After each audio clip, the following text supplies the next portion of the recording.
Masamola. I'm the principal of Zonkizizwe Secondary School in Zonkizizwe, which is at the outskirts of Katlego. I'm a member of PFP, and when the program started, I had a mentor, Diana Kramer. She approached me and said, "Ma'am, can you join us for the PFP?" I was paired, my partner is, I don't know what's happening, but we're still together. According to the program, our partnership was supposed to have ended last year, but it is so impossible to can end it because it's a network and it's a relationship which is involved. We are the high school, and we had a budget of 35,000 per annum because we were a Section 20 school.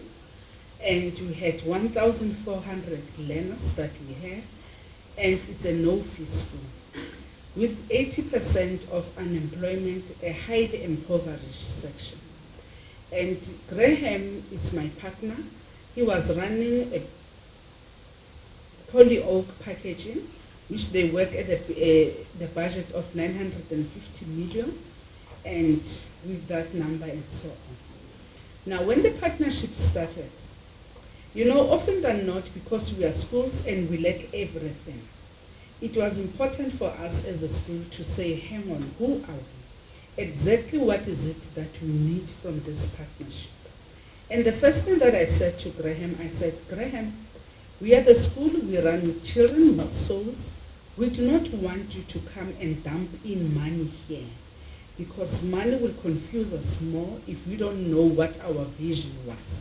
So we had to look into our circumstances and see what the relationship could do for both of us. And I said we are both going to learn here, and it must be a relationship which is give and take, both of us. I don't want to be receiving from you, and neither I don't want to be like a social grant that you give to us. Now, he had no clue about the type of education we have. He knows that we have schools, and he knows that we have people that come from the, squatter camps and so on. But he did not know that we have learners who are so brilliant that can beat everybody out there. And I said to him, Graham, let us start working on exposure. Expose me to your world, I'll expose you to mine. And from there we see what we can do together going forward. And I invited him to our school. We took around and he found the school. He appreciated the fact that it was very clean, beautiful learners with uniform and so on. And we later took around to his the factory where they are working. And I said to him, Graham, you have a beautiful factory, but your place is a place without a soul. And he was shocked at what I'm saying. I said, your place is white, painted white in and out, but there is no relationship. Listen, I went to your receptionist and I asked him, how is the environment here? He said, everybody does not like everybody. And I asked the lady that, why do you say that? He said, ma'am, they hardly ever can greet us and so on. I said, fine, it's okay. And fortunately, at the time when we started the relationship, that's when they had a still, the strike and so on. Then we had a project where our learners were writing the essays. And one of our learners won an essay, the scholarship to go to Armenia. Armenia is a country below Russia, somewhere at Syria there. He went to attend the world colleges and so on. And he was a first learner. And when he arrived there, the scholarship, everything was paid up, but we didn't have money for the luggage. We had to buy him the bag, the toiletry. We didn't have money for the luggage. And they said he must have $2,000. And I said, how much is that? Graham said, 20,000. And I said, Graham, I don't have this money. What can we do? He said, should I donate? And I said, no, don't donate. Let's do a breakfast. Invite two people, I invite mine, and let's share experiences. And we had that breakfast. Elizabeth, how are they going to pay for the breakfast? I said, as blacks, we don't make people pay when you invite them for food. Let them pledge, and the money they pledge will pay aside what we have received. And in that breakfast, we raised 38,000 rands. And fortunately, one of the ladies had a bonus, but she felt like not using it, but to donate it. So she took the 20,000 and she donated it, and the child left. We went to buy everything, the bags and so on, and the child went for the first year.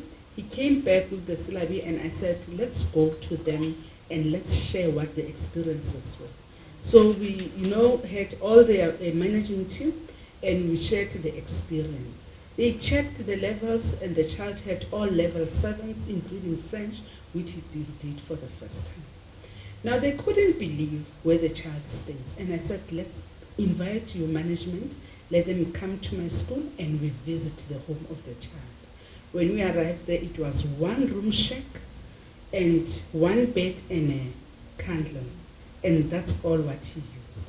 And I said to their management, do you know what it means for us as people when we have a job? We celebrate, we invite people, we thank God, we thank everybody that you are working. Now what you need to know is that how to tap what when. And what you have, Graham, you should be doing far more than what you do. The thing is, you don't know what you have. Just be convinced, all of you as a management, that these people are here, they want to work with you, and share experiences with them. Ask them, how are they every morning? What is it that you can do better? And let's take it for 1 month and let's see how far can it go. Then later this year, last year the relationship ended, but this year the firm decided that, Elizabeth, we want 5 of your best students.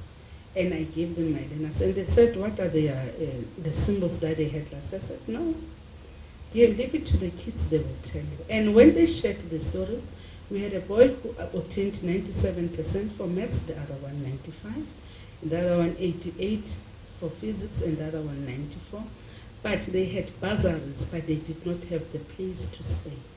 And that's when they donated the money for the flat, and every month they would give them a lunch and so on. They go and check on them and so on. Now, what does it mean, the relationship for both of us, is that we shared our world. I didn't want to be a beneficiary from the Poly Oak.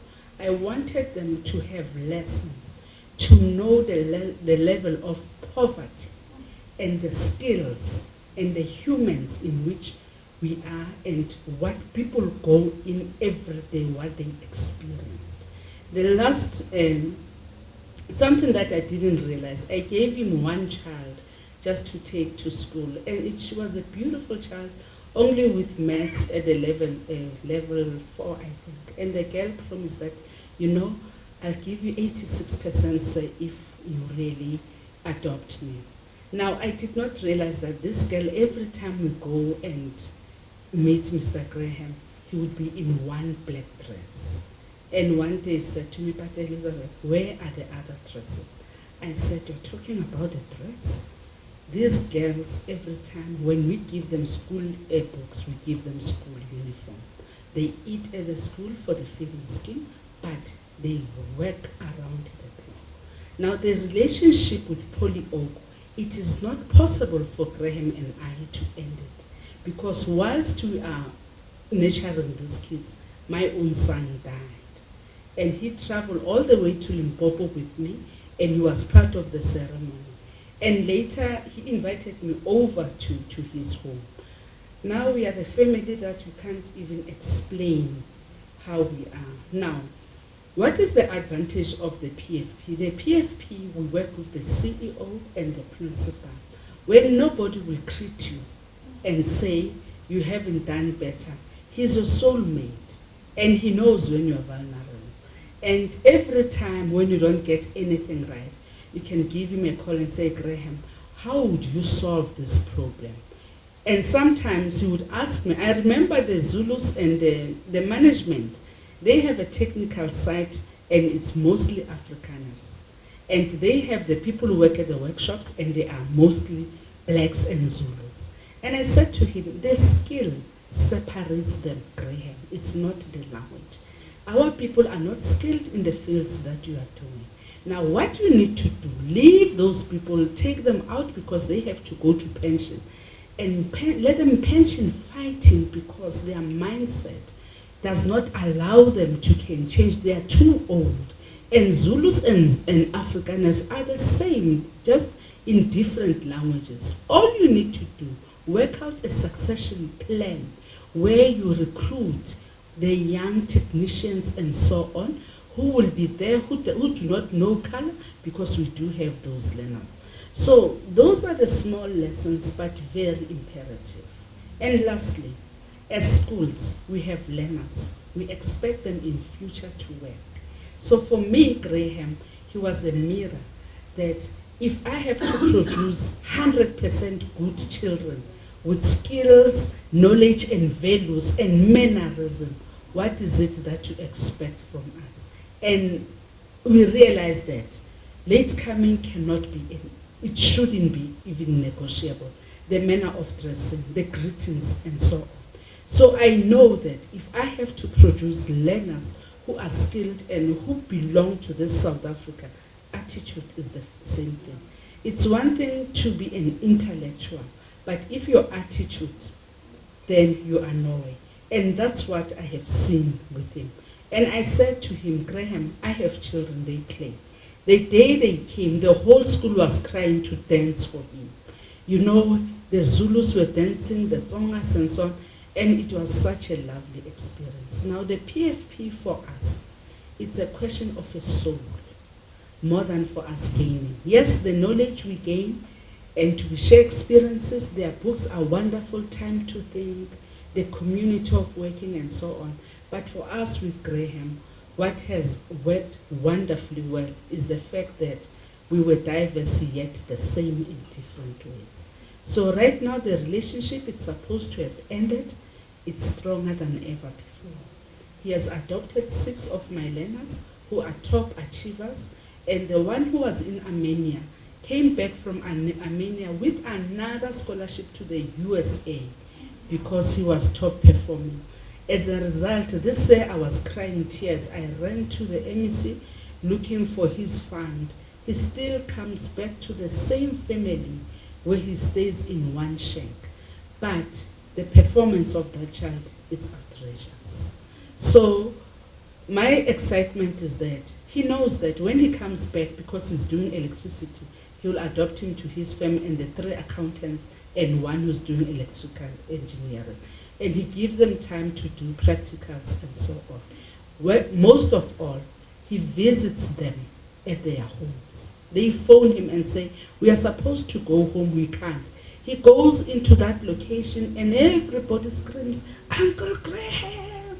Those are the kids from my school.